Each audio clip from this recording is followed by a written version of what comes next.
자, 11페이지예요. 12번 문제 보겠습니다. 법령의 목적에 관한 다음 설명 중 옳지 않은 것은 했죠.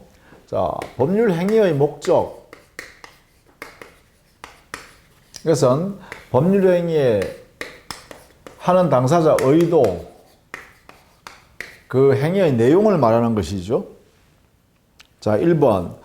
법령의 성립 당시 그 목적을 확정할 수 없다고 하더라도 장차 확정할 표준이 마련되어 있다면 그 법령에는 유효하다. 자, 1번. 목적의 효력 요건으로서 첫 번째가 확정성이 있어야 되죠. 이 말은 확정할 수 있으면 되죠.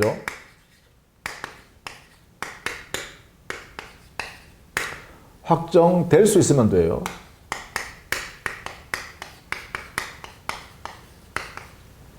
자, 확정되어져 있어야 하는 것은 아니죠. 행위 당시에 확정할 수 있는 정도로만 정해주면 된다. 그래서 이행기 때 당의 목적을 확정할 수 있도록 기준을 만들어 놓았으면 가능하다 이 말이죠. 그래서 옳은 질문입니다. 확정성에 관한 이야기죠.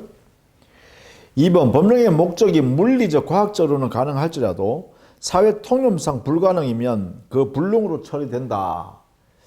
실현 가능성에 관한 건데요. 가능성의 판단 기준은 사회 통념이다 라는 것이에요.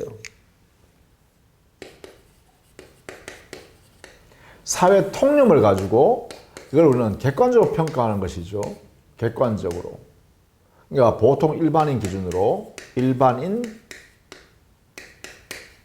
기준이다 이런 뜻과 같습니다. 그리고 판단 시점은 언제냐 하면 판단 시기, 이것은 법률 행위 당시입니다.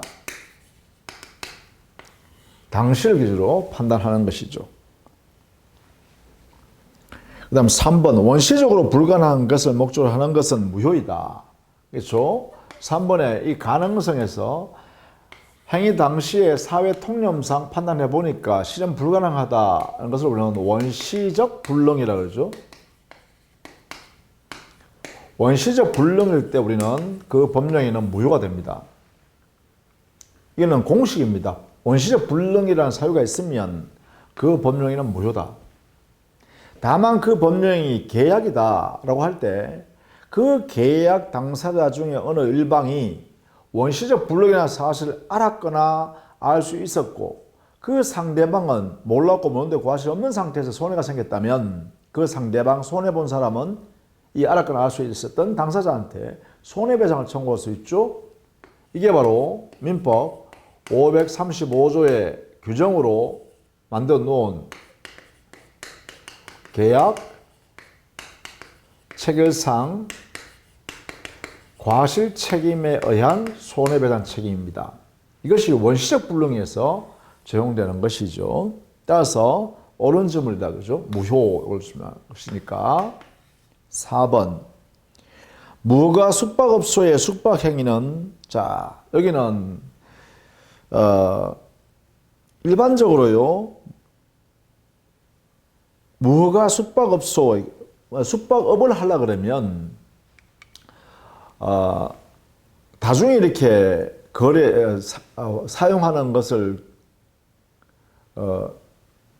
영업으로 하는 것이잖아요. 그러니까 이때는 우리 행정법상으로 허가를 받은 다음에 청결도라든지 또는 위험 요소가 화재 요소라든지 이런 게 없는가를 검사받고 그 영업을 해야 되죠. 그런데 허가를 받지 않고 하면 이 행정법상에 있는 이러한 법 규칙을 위반한 것이죠. 보통 행정법상에 있는 내용들은 주로 뭐라고요? 이거는 단속법규가 많다 이랬죠. 단속규정. 그래서 단속규정을 이것을 위반한 당사자 행위는 어떻게 하냐? 약정들이 있죠. 위반한 약정들은 이것은 위반한 당사자를 처벌하는 것을 목적으로 하니까 처벌, 제재를 가하고, 그러나 위반한 행위 자체는 약정, 이 약정 자체는 무효로 할 필요가 없다는 거예요. 그래서 유효한 약정이다 이렇게 인정한다는 것이죠. 자, 여기에 단속 규정에 해당되는 경우에는 처벌은 있으나 거래 행위는 사적으로 유효하다. 그래서 숙박 계약 자체는 이것은 유효한 계약이다. 이렇게 해석하겠다는 것이죠. 그래서 4번이 틀렸습니다. 이렇게요. 자, 그 다음에 5번. 선량한 풍속 기타 사회질서에 반하는 사항을 목적으로 하는 내용. 이건 사회질서 위반이라고 그러죠. 반 사회질서 행위. 이래 되겠죠. 이럴 때는 반사회질서 행위에 관한 민법 규정은 103조. 이것으로는 사회적 타당성에 관한 규정이라고 그러죠. 이 사회적 타당성이 바로 사회 질서에 관한 것이죠. 따라서 사회적 타당성에 여기에 반한 행위다. 이 행위가. 그렇다면 이것은 절대적, 확정적 무효행위가 되겠죠. 따라서 옳은 지점이다. 행위 목적을 쭉 한번 살펴봤습니다. 우리가 목적의 효력 요건에는 그 목적을 확정할 수 있어야 되고 실현 가능해야 되고 적법해야 되고 그리고 사회적 타당성을 갖춘 목적일 때 이 모두를 갖추었을 때 유효한 목적이다. 그렇죠? 유효한 행위를 만들 수 있다. 이 말이죠. 이렇게. 그래서 그런 내용을 좀 살펴봤다. 자, 거기에 13번 문제예요. 그것은 법규에 관한 이야기죠. 법규. 이 적법에 관한 문제예요. 13번. 적법. 무효인 것은 했죠. 자, 13번에는 법규에는 강행법규와 임의법규로 이렇게 나누어서 강행법규를 위반한 행위는 원칙적으로 무효죠. 임의법규에 위반된 행위이면 유효한 행위가 되고요. 자, 여기에 강행법규 안에서는 다시 우리 판례와 학설이 이렇게 또 나누었죠. 강행법규를 효력규정에 반하는 경우와 단속규정에 반한 규정, 이것을 강행법규로 이렇게 분류했단 말이에요. 이 강행규정을 이렇게 분류했단 말이죠. 그래서 단속규정을 위반한 경우 이렇게 나누어서 효력규정을 위반한 경우에는 언제나 무효이지만 단속법규, 단속규정에 위반한 경우 이것은 앞에서 잠깐 봤듯이 처벌은 있으나 사적 거래 행위는 유효하다. 이렇게 했죠. 이런 면에서 단속법규에 관한 내용은 판례에 따라서 그 단속법규에 해당되는 사례들을 숙지해 둬야 합니다. 그 전형적인 모습이 바로 13번에 있는 문제예요. 그래서 무효인 것은 했는데 결국은 효력규정 위반에 해당되는 것 찾으라는 것이죠. 디귿과 리얼. 디귿에요. 부동산 실명법을 말하는데요. 부동산 실명법을 위반한 행위는 아예 부동산 실명법에서 무효이다라고 선언해놨죠. 또 리얼, 국토의 계획 및 이용에 관한 법률 여기에도 토지거래 허가구역안에서의 토지매매계약에서 허가받지 아니한 때는 무효다 이렇게 선언해놨죠. 그래서 디귿과 리얼은 여기에 효력규정으로 정해놨어요. 디귿과 리얼. 부동산 실명법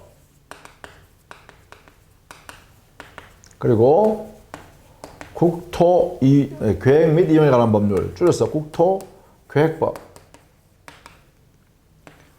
이것은 모두 명문 규정으로 효력을 제한해놨죠. 무효다 이렇게. 그러나 기업과 니은요. 부동산 등기 특별조치법에 있는 규정, 중간생략 등기 금지 규정이나 또는 등기 원인을 허위로 기재하지 말아라는 금지 규정은 우리 판례가요. 단속법규라고 해석해서 무효라고 할 것은 아니다. 이렇게 하고 있죠. 그래서 정리를 꼭 해 두시자.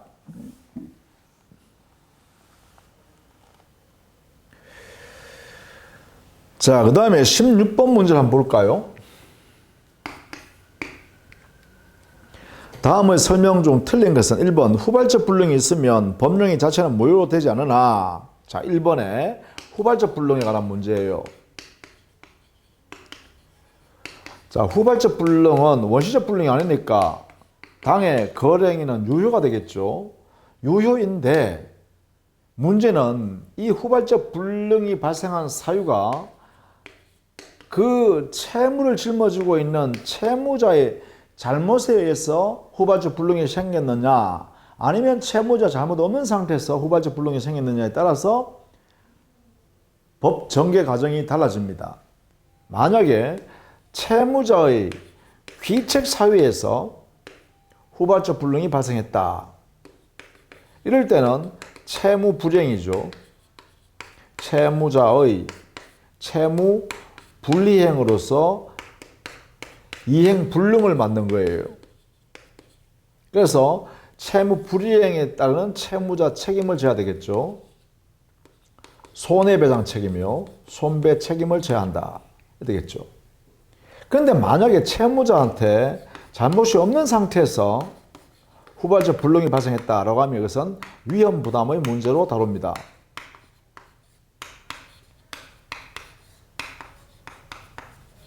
이렇게요. 문제가 발생한다. 자, 후발적 불능에 대해서는 이렇게 나누어서 정리할 수 있어야겠습니다. 1번, 그래서 옳은 질문이죠. 2번, 법령의 일부 불능은 원칙적으로 전부를 무효로 한다. 이런데, 자, 2번의 내용은 원시적 일부 불능을 전제로 해서 해석하는 겁니다. 원시적 불능 중에 일부분이 불능이다 하면 일부가 무효가 되겠죠? 자, 원시적 불능은 무효죠. 근데 일부분이 무효니까 일부 무효 이렇게 되겠죠. 자, 일부 무효에 대해서는 우린법 137조의 규정에 의해서 일부 무효의 법리가 적용됩니다. 이렇게 이 법이 적용받아요. 그러면 이 법의 원리는, 원칙은 전부 무효 원칙이죠. 전부 무효로 취급하는 것을 원칙으로 삼는다. 이걸 이제 2번이 적용하는 것이죠. 따라서 옳은 질문이다. 이렇게 되겠죠. 자, 3번. 법령의 목적은 법령의 성립 당시에 반드시 확정되어야 한다. 이게 틀렸죠. 확정할 수 있으면 된다. 확정될 수 있으면 된다. 이렇게 하겠죠. 따라서 3번이 틀렸습니다. 4번. 법령 중에 선량한 풍속에 있다 사회질서에 관계에 있는 규정에 위반됐다. 강행법규 위반이죠. 강행법규의 개념은 4번요. 3번이 틀린 질문이죠. 자, 4번. 강행법규 또는 강행규정, 이것은요, 그 법 규정의 내용이 사회 질서와 관계에 있는 규정을 우리는 강행법규라고 그러죠. 사회 질서와 관계가 있다. 그러면 강행법규를 위반했다는 것은 사회 질서와 관계되는 내용을 위반한 것이죠. 그래서 이 규정에 위반된 약정을 하게 되면 원칙적으로 우리는 뭐라 해야 된다? 당사자 의도한 대로 효력을 주면 안 되겠죠. 그래서 무효라고 하는 겁니다. 4번. 자, 5번. 민법상의 권리 능력, 행위 능력에 관한 규정은 강행 규정이다. 사람의 능력에 관한 규정이기 때문에 그렇습니다. 5번. 사람의 능력에 관한 민법상의 규정은, 이 규정은요, 강행 규정입니다. 당사자 약정으로 바꿀 수 없다 이 말이죠. 사회 질서와 관계되는 것이다 이 말입니다. 이 능력은 보통 민법에 규정이 되어 있는 사람의 능력은 권리 주체가 될 수 있는 능력, 그리고 행위 능력에 관한 규정을 두고 있습니다. 여기 이것이 이제 강행 규정이겠죠. 규정은 이 두 개에 대해서만 있다. 의사 능력은 민법상에 규정이 없습니다.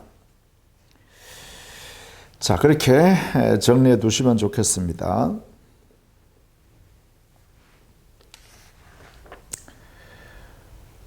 자, 19번 효력 규정이 아닌 것은 이 말은 단속 규정을 찾아라 이 말이겠죠. 그래서 1번 부동산 등기 특별조치법상에 있는 중과생략 등기 금지 규정이나 등기 원인의 허위 기재 금지 규정 이 두 개 모두가 단속 법규라고 해석합니다. 자, 20번 같은 것도 역시 알아두셔야겠는데 20번 다음 중 원칙적으로 당사자 간의 특약을 그 적용을 배제할 수 없는 것은 했죠. 자, 이 말은 무슨 의미냐 하면 당사자 특약에 의하여 배제시키는 것. 그러면 이래 되겠죠. 당사자 약정에 의해서 규정을 배제한다. 그러면 이 배제시키기 위한 규정이 있을 거 아닙니까? 이 규정이 임의 규정이면 배제가 유효하지만 가행법규면 배제할 수 없는 거죠. 그래서 이 규정이 배제 불가능한 규정. 규정은 뭐라 한다? 강행규정이라고 해야겠죠? 강행규정. 그렇죠? 그러면 20번의 문제는 강행규정을 찾아라 이런 이야기죠. 자, 1번 매도인의 담보책임 규정은 임의규정이죠. 2번 해제권의 불가분성, 행사의 불가분성, 소멸의 불가분성도 임의규정이죠. 3번 사고에 의한 의사표시 취소, 109조 이것도 역시 임의규정이죠. 4번 쌍무계약에서의 채무자 위험부담, 위험부담을 누가 부담할 것이냐라는 규정도 역시 임의규정입니다. 그러나 5번에요. 지명채권 양도의 제3자에 대한 대항요건, 제3자 이해관계와 관계되는 규정이 있기 때문에 이것은 가행규정이다 이렇게 해석합니다. 따라서 20번에요. 가행규정에 해당되는 것, 사회 질서와 관계되거나 그렇죠? 또 사회 질서가 주로 이제 이게 가장 큰 내용이 여기 있습니다. 사회 질서. 그 다음에 경제적 약자 보호 규정, 경제의 경제상 약자를 보호하는 규정, 또 신분 관계를 규율하는 규정.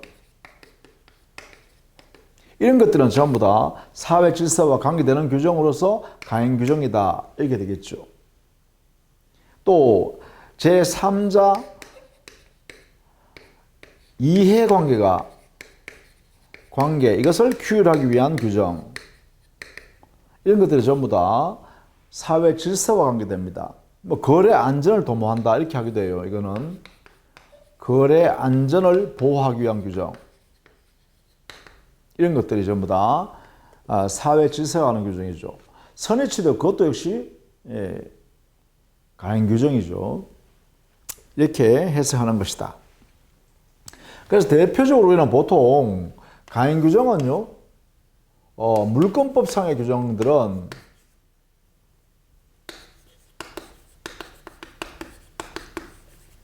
대체로 가행 규정이죠. 근데 만약에 계약법상의 규정은 하면 어떻게 될까요? 이것은 대체로 임의규정이다 이렇게 하죠. 다만 이 규정의 내용이 경제적 약자를 보호하기 위해서 특별히 만든 규정이거나 또는 거래 안전을 도모하려고 만드는 규정이라든가 제3자 이해관계 충돌을 전조를 해서 그것을 정리하기 위해서 만든 규정 이런 것들은 강행법규로 해서 하는 거죠. 그게 바로 대표적인 게 여기에 있는 지명채권 양도에 있어서 제3자의 대항요건에 관한 규정, 제3자 이해관계와 관계되는 규정이죠. 그래서 이거는 강행규정이다 이렇게 해석하는 겁니다. 그 다음에요.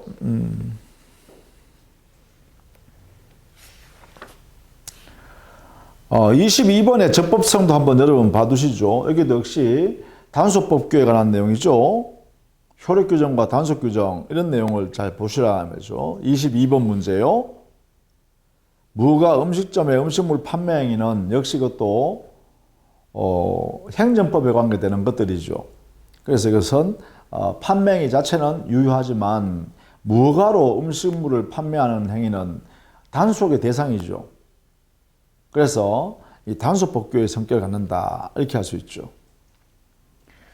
그 다음에 3번에 거기 보시면 법률이 특히 엄격한 기준을 정하여 일정한 자격을 갖춘 자에게만 일정한 영업을 하도록 하는 이런 것. 이것은 뭐예요? 역시 효력 규정이라 해석이죠. 그 명의를 대여하는 것. 인정할 수 없죠. 의사 명의를 대여한다든가 약사 명의를 대여한다든가 이런 것들은 허용되지 않습니다. 광업권자의 광업권을 대여하는 것도 안 되죠. 원칙적으로. 법에서 딱 정해놓은 요건을 갖추어야만 합니다. 다만 거기에 보시면 제3자와 이미 거래하는 경우는 다르죠. 그죠? 제3자와의 거래 관계에서는 이것은 이미 이 법의 범위를 넘어나는 것이기 때문에 이것은 무효라고 할 수 없다 이렇게 하겠죠. 4번. 예컨대 의사가 아닌 사람 사이에 이렇게 의사의 자격증을 대여한다. 명의를 대여한다. 이런 경우는 이거는 대여 약정은 무효예요. 그런데 여기에 의사 명의 대여 받아가지고 치료해주고 진료비를 받은 거 있잖아요. 이 부분은 뭐예요? 이건 유효예요. 이거는 그대로 유효다. 이렇게 되겠죠. 자, 그렇게 정리해 두시면 좋겠습니다. 자, 그 다음에 23번에 사회질서 위반에 관한 판례로서 다음 옳지 않은 것은 했죠. 23번 이하에 보면 사회질서에 반하느냐, 반하지 않느냐라는 문제를 많이 만들어 놨죠. 여러분 이걸 통해서 사회질서 위반한 행위, 사회질서 위반하지 않는 행위 이런 것들을 판단하는 연습을 해두시고 주로 이거는 판례 문제로 쭉 모아놨을 겁니다. 그러니까 한번 여러분이 참고해서 쭉 보시면서 익혀주시기 바랍니다. 교재에서도 제가 여러 번 강조했죠. 그 교재에 있는 내용들을 103조 사회질서에 위반된다라는 판례하고 103조 위반되지 않는다라고 한 판례를 나누어서 익혀둬라 이렇게 했습니다. 그래서 23번부터 한번 볼까요? 1번 사찰의 존립에 필요 불가결한 임야의 증여는 무효다. 이것을 우리가 뭐라고 하냐면 1번 이것은 사찰의 존립 근거했으니까 사찰 자체가 생존의 근거재산 이것을 처분하는 행위죠. 이것은 생존의 기초가 되는 재산은 기초재산을 처분하는 행위는 우리는 사회질서 위반이다 이렇게 하죠. 이 행위 자체는 그죠? 103조에 해당되어 무효가 된다. 되겠죠? 자, 2번 소송에서 사실대로 증언하여 줄 것을 조건으로 어떠한 급부할 것을 약정하는 것은 무효이다 했죠. 여기에 2번은 조심해야겠는데 어떠한 급부 했죠. 급부. 이 급부 내용이요. 상당성의 초과하는 급부 내용을 전제로 하는 것입니다. 상당성을 초과하는 내용을 급부 내용을 한 거예요. 이럴 때는 사회질서 위반 무효다 이렇게 하고 있어요. 3번 처음부터 오로지 보험사고를 가장하여 보험금 지급할 목적. 이것은 지나친 사행행위에 해당되거든요. 그래서 여기에 해당되어서 사회질서 위반 이렇게 되죠. 이것은 사법 질서를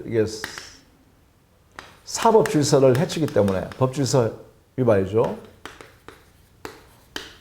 반할 수 있기 때문에 그렇다 이렇게 하죠. 자, 그 다음에 4번에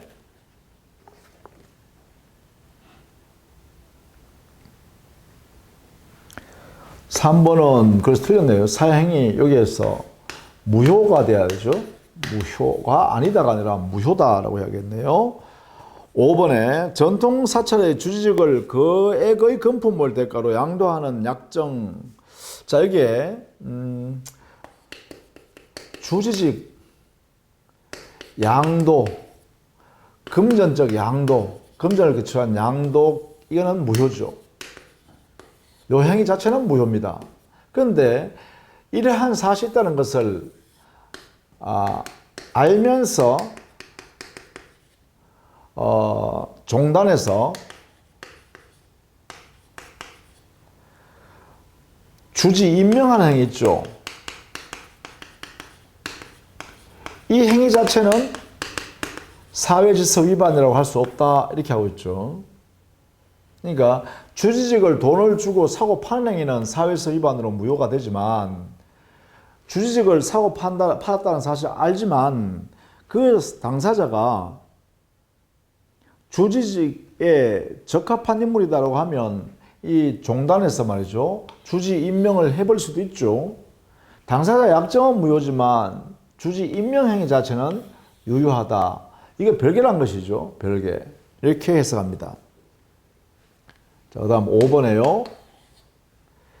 부척관계를 단절하면서 했죠. 이게 부척관계를 약정하는 것은 이것은 반사회질성이죠. 그래서 민법 103조에서 무효가 됩니다. 그런데 부척관계를 단절하는 약정이요. 단절하는 약정.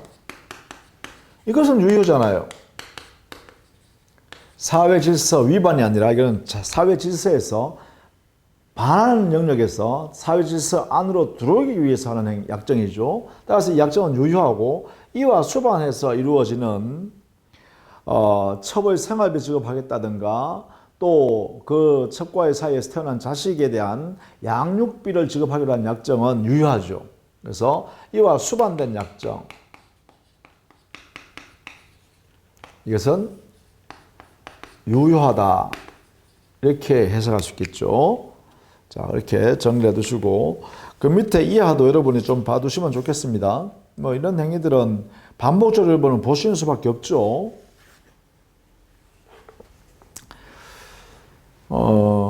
27번 한번 볼까요? 참고 삼아 27번.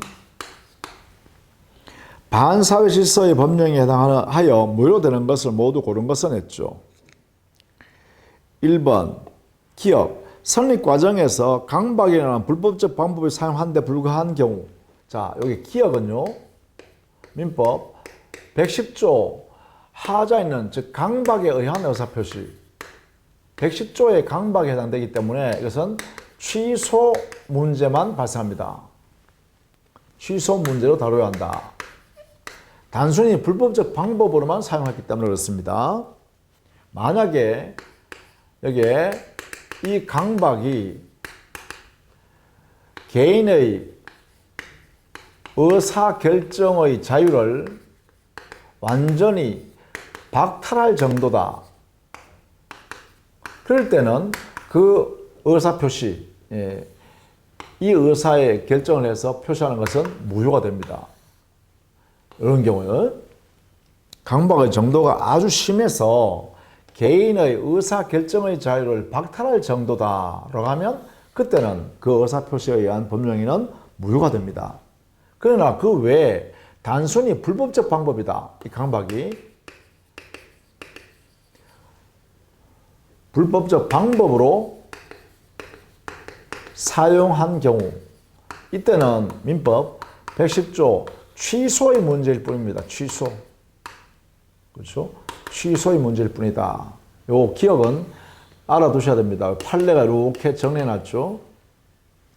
자, 니은 강제집행을 면할 목적으로 허위의 근저당 설정하는 경우 단순히 니은의 허위의 근저당 설정이니까 민법 108조에 적용을 해서 무효일 뿐이죠. 사회질서 위반이 아닙니다. 그래서 기억과 니은은 전부 다 여기는 110조 문제, 여기는 108조 문제 이렇게 되겠죠. 니은. 자, 다음 디귿. 양도소득세를 회피할 목적으로 실제로 거래한 금액보다 낮은 금액으로 매매 계약을 체결한 경우. 디귿도 마찬가지죠. 그죠? 이게 다운계약서 약정이죠. 다운계약서 작성하기로 약정하는 거죠. 이 자체는 무효가 아니죠. 유효한 약정이죠. 사회질서 위반을 하지 않는다라는 것입니다. 다운계약서를 작성하기로 하는 약정은 이것은 다만 이게 조세를 회피했다면 거기에 대한 조세범 처벌법에 의해서 처벌할 뿐이죠. 이게 따라서 이거는 사회질서 위반이 아니다. 리얼 이미 매도된 부동산임을 알면서도 매도인이 매도 행위에 적극 가담하여 이루어진 저당원 설정 행위. 자, 제1 매매 계약이 있고 있은 후에 제2 행위가 두 번째 행위가 어떤 행위냐면 저당권 설정 행위인데 이 저당권 설정함에 있어서 매도인을 적극적으로 가담하게 해가지고 저당권 설정하게 만들었다는 것이죠. 그럼 여기는 적극 가담 행위가 있다. 가담 행위로 인하여 저당권 설정 행위를 하게 했다.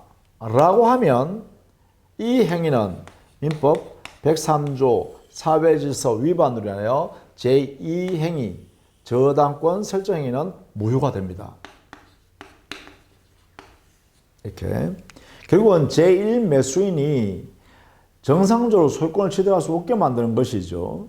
이게 그래서 이런 것도 역시 첫 번째 매매, 두 번째 저당권 설정 계약 여기에도 두 번째 행위가 적극적 가담 행위가 이렇게 끼어들었다라고 한다면 이렇게 이 행위가 바로 사회질서 위반, 배임죄 행위를 하게 하는 것이죠. 적극적으로. 그래서 이건 사회질서 위반에 해당돼요.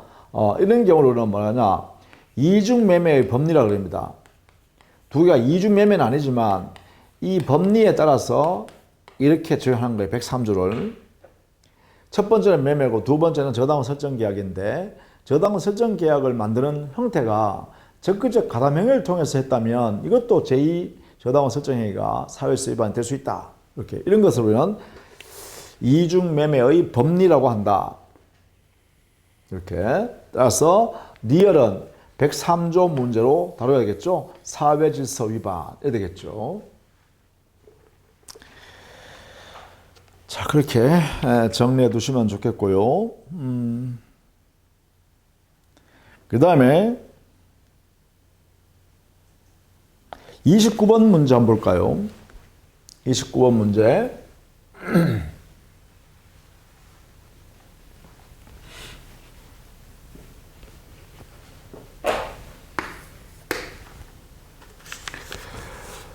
반사회적 법률행위로서 무효인 것을 모두 고른 것은 했어요. 자, 거기에 기억 무허가 건물의 임대 행위는 무허가라는 면에서는 이것은 행정법상의 제재를 받을 뿐이죠. 임대 행위 자체는 유효죠. 기억 단순히 단속 법규, 단속 규정에 반하는 행위입니다. 반하는 행위. 무허가라는 부분. 따라서 처벌은 받으나 그 임대 행위는 유효 이렇게 해야 되죠. 자, 니은. 따라서 기업은 사회질서 위반이 아니죠. 처음부터 보험사고를 가장하여 보험금을 취할 목적으로 체결한 보험계약 이것은 사회질서 위반 103조가 적용돼야겠네요. 디귿 변호사가 민사소송의 대가로 성공 보조를 받기로 한 약정 이것은 유효하죠. 민사소송에서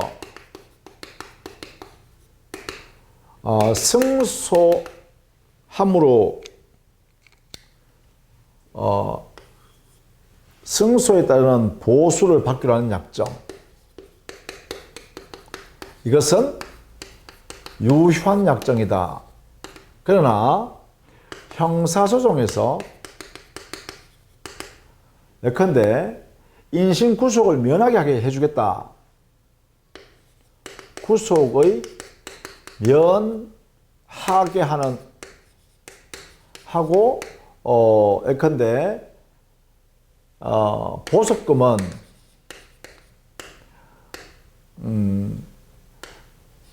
변호사가 받겠다. 수익으로 하겠다라는 약정. 이것은 뭐예요? 사람의 인신에 관한 내용을 이용해서 활용해서 이득을 취하는 것이다 라고 해서 이것은 반사회 질서에 해당하는 약정이다 이렇게 했죠. 따라서 이것은 103조에 해당된다 이렇게 했죠. 어디에서? 형사소송에서요. 민사소송에서는 그 약정이 유효하지만 당사자 자유로운 재산권에 관한 문제를 해결해주고 그 다음에 이득을 취하기로 하는 약정이니까 그것은 문제가 안 된다. 그러나 인신의 구속을 면하게 해주는 대가로서 급부를 받겠다고 하는 것은 이것은 사회 질서에 반하는 내용의 약정이다. 이렇게 하고 있죠. 그렇죠? 자, 민사소송과 형사소송을 다르게 취급하고 있습니다. 우리 판례가. 자, 리얼. 수사기관에서 참고인으로서 자신이 잘 알지 못하는 내용에 대한 허위 진술을 하고 대가를 제공받게 했다. 허위 진술, 대가 제공받는 약정. 이러면 이게 뭐예요? 사법 질서를 해치죠. 질서에 이걸 침해하는 행위예요. 그죠? 침해 약정이에요, 이게. 따라서 이것은 민법 103조 사회질서 위반이라고 할 수 있겠죠. 이렇게. 따라서 니언과 리얼이 사회질서 위반되는 내용이 되겠죠. 그리고 여기 조심해야 될 것, 형사소송이라고 한다면 자, 이때는 103조 위반이 될 수 있다. 이걸 조심해서 알아두시기 바랍니다. 참고.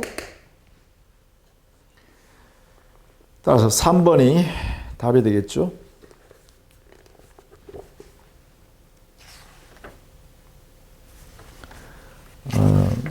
뭐 이렇게 해서 기본적인 내용을 한번 쭉 살펴봤어요. 우리 판례 103조 예를 들어나는 여러 가지 판례들을 쭉 한번 문제로 구성해 봤고요. 여러분 한번 풀어보시고 다음 시간에는 21페이지부터 정리하도록 하겠습니다.